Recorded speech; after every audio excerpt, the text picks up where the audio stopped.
Are you working purely for earthly gains? Or do you recognize that God has placed you in that office, that clinic, that school, that factory for the eternal purpose of bringing God's love and presence into the hearts of lost humanity? That is the question.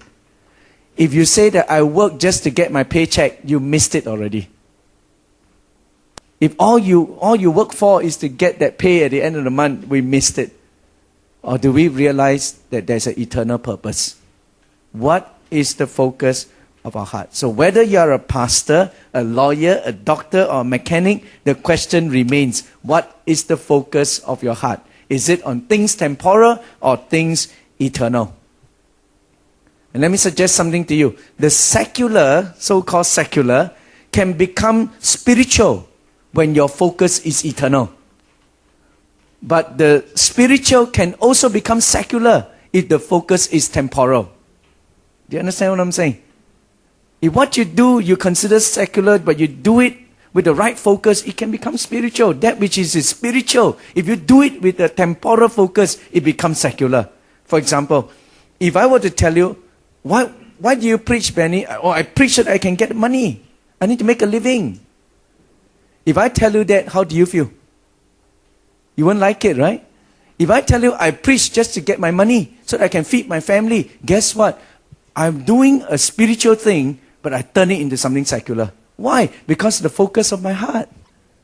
Why am I doing what I'm doing? It's very critical. Do that make sense to you?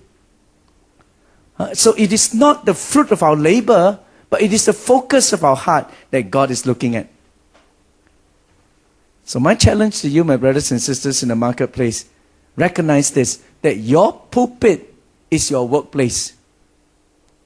Your congregation are your colleagues. And your work is your platform. It takes you there. Puts you in touch with all these people. And in the light of this truth, therefore, listen carefully, if our work is divorced from our witness, we miss the point. If our work is a platform for ministry, and then you find that in the course of doing your work and spending that 40% of your waking hours, you discover that your work is divorced from your witness, I think you have missed the point. If all we work for is to get that paycheck, we really miss the point. Because our work really is a platform for our ministry. So let me recall for you, okay, what are the 3 biblical reasons for working? If somebody asks you why you work, what do you say? Number 1, work is a command, right? God commands me to work. Therefore, I do it in the spirit of excellence. What's the second reason for working? Work is a means to my transformation. God uses my work situation to change me into the image of His Son. So I'm not afraid of things that I go through. Here's the third reason for working. It is a platform for my ministry of reconciliation. And it's so important, it's a platform. Now, in the light of this, we need to answer the next question. Does that mean, therefore, that our work is our calling? Does this mean that our work, therefore, is our calling? I think my answer to that would be yes and no. There's always a yes and no thing there. Now, why do I say that? The reason is because there are 2 major distortions I feel that has taken place when it comes to our understanding of work.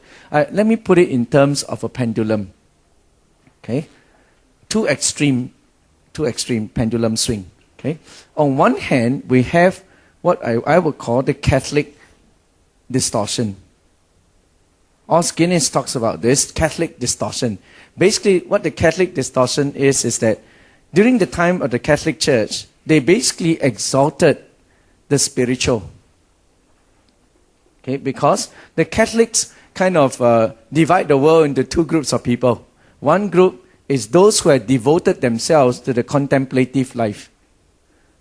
Okay, the contemplative life. That means this is a group of people who pull themselves out of the world and they go into monasteries and temples and all that. Basically, they're the nuns, the priests, and the monks. Okay, so they've gone into the contemplative life. They are the spiritual people, those who are caught, in the understanding of the Catholic. And in the meantime, these are the people that are being lifted up. The rest of us are people who are involved in the active life. Not contemplative, but active life. And we are basically just people who have to make a living. We got to work hard so that we can then support this group of people. So that's a Catholic distortion. And there's now a very clear line drawn between the clergy and the laity. Very clear line drawn. So these are the group that is called, these are those who are not, but they are in active life. They just have to work. Now, when the Protestant movement came along, the pendulum began to swing to the other extreme. So here's the second distortion. We call it the Protestant distortion.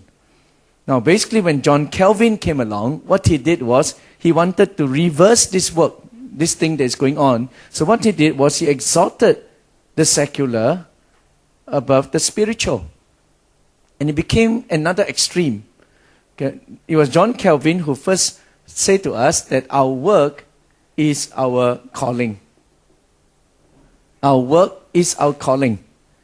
And that's true, but when you take this to its logical conclusion, if we say that work is our calling, draw it to extreme, take it to its logical conclusion, we come up with major problems. For example, a prostitute comes along and say that, well, my work is my calling. So this is my calling. This is my lot in life. Therefore, what do you do? How do you deal with that? I think the answer is somewhere in between. Okay, the answer is somewhere in between. Okay, and it's based on this idea. Now listen carefully, don't miss this. The call divorced from the caller is meaningless. Okay, can I say it one more time? The call divorced from the caller is meaningless. See, you can say my work is my calling, but when we think about a calling, doesn't it imply that there must be someone who call you? Right? If nobody call you, your handphone won't ring. Makes sense, right? So if you say, I have a call, you are implying there is a caller somewhere. Who is this caller? Who is the caller? God is our caller, right? God is a caller. But so if you say, I have a calling, but if the caller is divorced from the call, it is meaningless. It's as meaningless as saying, the two comes together. It's as meaningless as saying, oh, it's okay if you don't have eggs. I'll just take omelette instead.